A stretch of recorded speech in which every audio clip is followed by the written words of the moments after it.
Just പറയുള്ളൂ അത് കാണിക്കുന്നത് മീറ്റർ I1 I2 കർവാണ് പറയാൻ പോകുന്നത്. അപ്പോൾ ആദ്യമായിട്ട് നമുക്ക് ചെയ്യേണ്ടത് എന്താണെന്ന് വെച്ചാൽ ആംഗിൾ ഓഫ് പ്രിസം കണ്ടുപിടിക്കുന്നതാണ്.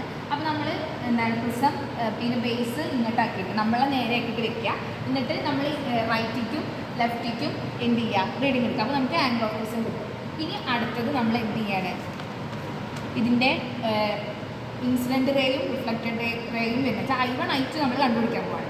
അതിന് പ്രിസം എന്ത് ചെയ്യുക ഇതിൻ്റെ ബേസ് ഇങ്ങോട്ട് ക്ലോക്ക് വൈസ് ഡയറക്ഷനിൽ തിരിച്ചിട്ട് ഈ ലെഫ്റ്റ് ഭാഗത്തേക്ക് ആക്കിയിട്ട് വെക്കുക. എന്നിട്ട് നമ്മളിതിലൂടെ നമുക്ക് ഇതിൻ്റെ ഡയറക്റ്റ് റീഡിങ് കിട്ടുന്നുണ്ടോ എന്ന് നോക്കാം. ഇതിലൂടെ നോക്കുമ്പോൾ നമുക്ക് ഇതിൻ്റെ ഡയറക്റ്റ് റീഡിങ് കിട്ടുന്നുണ്ട് കാണിച്ചു കൊടുക്കും. അതൊക്കെ കാണിക്കണോ? ഇപ്പം അത് കറക്റ്റ് ക്രോസ് വയറിൽ വെക്കാം. ഇനി നമ്മൾ ഏത് ആംഗിളാണോ സെറ്റ് ചെയ്യാൻ പോണത് നോക്കുക. നമ്മളിപ്പോൾ ഇവിടെ സെറ്റ് ചെയ്യാൻ പോണത് 40 ഡിഗ്രിയുടെ ആംഗിൾ ഓഫ് ഇൻസിഡൻസ് അല്ലെങ്കിൽ I2 ആണ് നമ്മൾ കണ്ടുപിടിക്കാൻ പോണത്. അപ്പോൾ 40 ആകുമ്പോൾ 180 - 2i ഇട്ട് കൊടുത്താൽ നമുക്ക് 100ലാണ് നമ്മൾ എന്ത് ചെയ്യേണ്ടത് ടെലിസ്കോപ്പ് കൊണ്ടുവയ്ക്കുന്നത്. അപ്പോൾ 40 എടുക്കാൻ വേണ്ടിയിട്ട് നമ്മൾ 180 - 2i ചെയ്യാം. 180 - 2 × 40 പറയുമ്പോൾ നമുക്ക് 100 കിട്ടും. അപ്പോൾ നമ്മൾ ആരിതൊക്കെ പറിച്ചെടുക്കും. നമുക്കിതിൽ എന്താണ് ഡയറക്റ്റ് റേ കിട്ടിയിട്ടുണ്ട്. അപ്പോൾ നമ്മളിത് ക്ലാമ്പ് ചെയ്യാം. ക്ലാമ്പ് ചെയ്തിട്ട് വെർനിയർ ടേബിൾ നമ്മൾ 0 180 ആദ്യം തന്നെ സെറ്റ് ചെയ്ത് വെച്ചിട്ടുണ്ട്. ഇനി നമ്മളിതിനെ എന്താണ് ഈ 0 180 സെറ്റ് ചെയ്യേണ്ടത് എപ്പോഴാണ് ആംഗിൾ ഓഫ് എന്താണ് പ്രിസം കണ്ടു കഴിഞ്ഞിട്ട് നമ്മൾ ഡയറക്റ്റ് റേ വെച്ചിട്ട് വേണം നമ്മൾ 0 180 സെറ്റ് ചെയ്യാൻ. ആംഗിൾ ഓഫ് പ്രിസത്തിന് ആവശ്യമില്ല. ഇത് നമ്മളതിനെ കൊണ്ടുവയ്ക്കാം. ഇതിനും ആവശ്യമില്ല. നമ്മൾ ഡയറക്റ്റ് റീഡിങ് നോട്ട് ചെയ്ത് വെച്ചാൽ മതി. അപ്പം 100 കൊണ്ടുവച്ചു. 100 കൊണ്ടുവച്ചിട്ട് നമുക്ക് അവിടെ റേ കിട്ടുന്നുണ്ടോ ഇൻസിഡൻറ്റ് റേ കിട്ടുന്നുണ്ടോ എന്ന് നോക്കാം. അപ്പോൾ കിട്ടുന്നില്ല. അപ്പം ചെറുതായിട്ട് ക്ലോക്ക് വൈസിൽ പ്രിസം ടേബിൾ തിരിക്കാം. ഇപ്പോൾ കിട്ടുന്നുണ്ട്.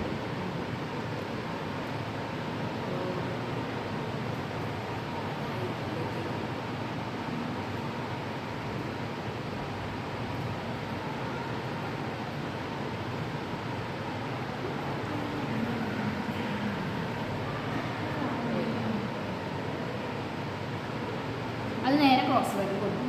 എന്നിട്ട് എന്ത് ചെയ്യുക ഈ ടെലിസ്കോപ്പ് അൺക്ലാമ്പ് ചെയ്തിട്ട് ഇത് നേരെ ഇവിടെ അതിൻ്റെ റിഫ്ലക്റ്റഡ് റേ കിട്ടുന്നുണ്ടോ എന്ന് നോക്കാം. ഫോൺ ചത്തോട്ട് 5 ചാർജ് ഇതാ ഇതിൻ്റെ റിഫ്ലക്റ്റഡ് റേ നമുക്ക് ഇവിടെ കിട്ടുന്നുണ്ട്. അതിൻ്റെ റീഡിങ്സ് കിട്ടും. അല്ല അതിൻ്റെ റീഡിങ്സ് അല്ല എടുക്കേണ്ടത്. ഇപ്പോൾ റിഫ്ലക്റ്റഡ് റേ നമ്മൾ കിട്ടിയില്ലേ? ഇതാണ് I1. നമുക്ക് ഇതിൻ്റെ I2 ആണ് കണ്ടുപിടിക്കേണ്ടത്. അതിന് വേണ്ടിയിട്ട് നമ്മൾ എന്ത് ചെയ്യുക ഈ പ്രിസം ടേബിൾ ഉണ്ടല്ലോ ഇത് ക്ലോക്ക് വൈസിൽ തിരിക്കാം. അപ്പോൾ എന്ത് ചെയ്യുന്നത് വെച്ചാൽ ഈ റേ നമ്മൾ ഡയറക്റ്റ് റേയുടെ അടുത്തേക്ക് പോണ പോലെ പോകും. അവിടുത്തെ പോയിന്റ് ഇവിടെ തിരിച്ചത് വീണ്ടും വരും. നമ്മൾ മിനിമം ഡീവിയേഷൻ കാണുമ്പോൾ ആ പോയിന്റിലാണ് വെച്ചിരുന്നത്. പക്ഷേ I1 I2 നമ്മൾ മിനിമം ഡീവിയേഷൻ പോയിന്റിലല്ല വെക്കുന്നത്. അവിടെ നിന്ന് അത് തിരിച്ച് വന്നിട്ട് ആ ക്രോസ് വയറിൽ നിൽക്കുന്ന പോയിന്റാണ് നമ്മൾ വെക്കുന്നത്. ഓക്കെ. അപ്പോൾ എന്താണ് ക്ലോക്ക് വൈസിൽ തിരിച്ച് ഡയറക്റ്റ് റേയുടെ അടുത്തേക്ക് പോയി. അതുകൊണ്ട് അതൊന്ന് കാണിച്ചു കൊടുക്കുക. ഡയറക്റ്റ് അടുത്തേക്ക് പോയി കാണാമല്ലോ. അത് അത്ര ഇനി അത് തിരിച്ചിട്ട് അടാ ഇങ്ങനെ ക്രോസ് വയറിലേക്ക് കൊടുന്ന് വെക്കാം.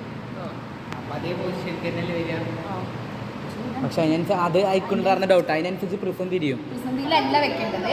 അവിടെ നിന്ന് അത് ക്രോസ് വയറിലേക്ക് എത്തിയ പോയിന്റ് അത് എന്ത് ചെയ്യുക അവിടെ കൊടുന്ന് വെക്കാം.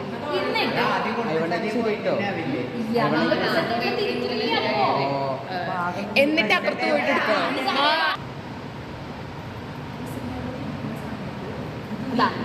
ഇതാണ് നമ്മുടെ ഐറ്റം. റീഡിങ് വരിക 40 നമ്മൾ വെക്കുമ്പോൾ നമുക്ക് ഇതാ ഇവിടെ 58 ഡിഗ്രി 54 മിനിറ്റ് ഒക്കെ വന്നിട്ടുള്ളത്. നമുക്ക് ഇവിടെ കിട്ടിയ റീഡിങ്